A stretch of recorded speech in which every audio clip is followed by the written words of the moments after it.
I'm gonna talk about the fear of death. So we're all gonna die at some point. But with death comes also value, or value that we can recognize out of death. And that's the quality of our life. Also the value of the limited amount of time that we have. So for once, the limited amount of time that you have, how valuable that is, but also like the quality of that life that you have. Because you can have a life that is not great. So let's say, I think what most people do is like, they try to preserve themselves. They try to preserve their life. And then when they do that, they can only do that on the expense of their life quality. So let's say, to have a good life or to have a better quality of life, I think it is being made out of having a variety of experiences. But someone then who has a fear of death might try to preserve their life, which means they do that on the expense of new experiences, do that on the expense of their life quality. So someone can lock themselves into their house, into their apartment, never leave, only experience the same thing every day, day in, day out. But without new experiences, it's a waste of life, because it's those experiences which makes life great, which also makes a great life story, right? Where you can say like, you know what, at that point I had my hardship, at that point I had my heartbreak, at that point I had this happen, and that makes for a great story, for a great life story. Now if someone doesn't experience any of those things, or experience as little as possible in order to preserve their life, then they can also look back eventually and say, you know what, I missed out here. In my 20s I didn't do this, in my 30s I didn't do that, I missed out in my 20s, 30s and whatever. So I could have had this, I could have that, I could have experienced this, or I could have experienced that, but I didn't. So preserving life can only come on the expense of our new experiences, or on our life quality, on a good life quality. And then even then, let's say you try to choose to preserve your life as much as possible by staying at home, staying in your apartment, never leaving, never experiencing something new, never doing anything that maybe makes you uncomfortable or gets you out of the habits and routines that you put yourself in. They don't hold either. Eventually something will disrupt that.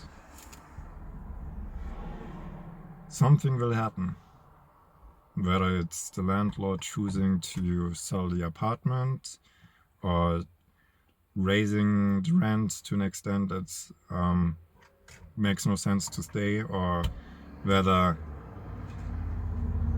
it's a job change that's needed, or you lose a job, or whether or not it's some family tragic that you have to attend to, or whatever it might be. You can't actually really preserve yourself in order to stay where you are, or you can't really 100% always stay where you are and preserve yourself. And you do it on the expense of new experiences that you would actually enjoy, or on a good life story that you would have if you did those things. So in everything is a risk involved. There's even a risk involved in not doing anything, and trying just to preserve yourself, and trying just to do the same thing over and over again and not experiencing new thing. There's a risk involved in that. And then, yeah, you have risk involved in actually doing things that you normally don't do. But then they also can make you more alive. And that's another thing where you're like, you might can push back the physical death, but you can already experience spiritual death. A death of the spirit or of the soul, where you engage in nothing anymore that makes you alive. But yeah, you do the same things over and over again, and then you experience our soul-sucking life.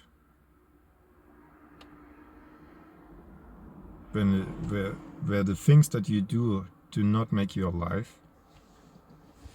And you can experience that death beforehand already.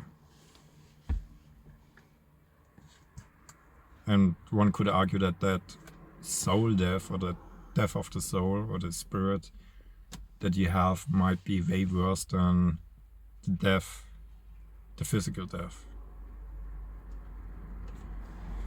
So how important is having a great life during the limited amount of time that you have available? So if having a great life is very important for the limited amount of time that you have to making the best out of it, then you should make the best out of it. And it cannot happen by preserving yourself. It can only make your life worse. So if you try to preserve yourself and not have any new experiences, then really it can only make life worse, because you're missing out on all the experiences that you would like to have had. It can become something that you regret, or that you look back on and then say, you know what, I missed out on all of those things. So yeah, these are my thoughts to fear of death, or the value of what death can teach us. And I see you in the next video. Another thing I want to add is the value of shared experiences. So death can show us also the value of shared experiences, because eventually whoever we are around or have around is someone that we never see again, or they never see us again. So they're just gonna become a distant memory, or we become a distant memory for them. And that makes every shared experience also so much more valuable, because you know there is an end to it. Maybe that is the last nice dinner that you have together, or maybe this is the last Christmas, or maybe it is the last whatever. And it's not so much that you have to think of death all the time. I think it's just, you know, that just because death is coming, that the value of having good company, or the value of the time that you spend with other people. So that's another thing I wanted to add in regards of what death can teach us. And I'll see you in the next video.